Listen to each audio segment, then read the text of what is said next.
So an affinity is a hole in the soul. It's an insecurity that attracts, whether you want to call that negative spirits or negative relationships in life. So it creates this kind of gaping open, or whatever you want, this like opening, this wound, right? And it just attracts things to it. So our deepest, this is a whole nother topic, but it's really powerful. Our deepest spiritual and psychic protection, our way of not attracting codependent relating from spirits or human world, it's all, connected, is to heal.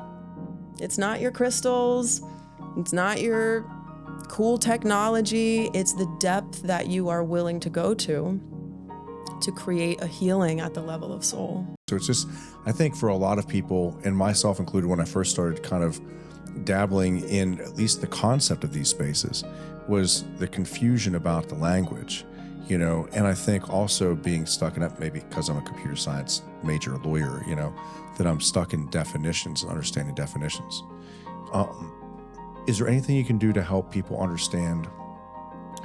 And once again, I just think there's a lot of people that have difficulty potentially listening to conversations about spirit and the spirit world and holes in the soul where spirits essentially attract.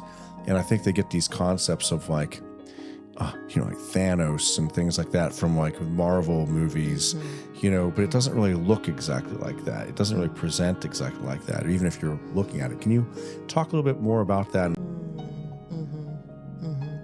So something comes to mind, relational. Let's talk about love for a minute. I think everybody enjoys those stories. So I was, and I know this is not unique to me, I'm sure this is like a thing out there. So the idea, and what Carolyn talks about in her book, which is just a piece of it, is giving radical permission to enjoy what one has created. Right.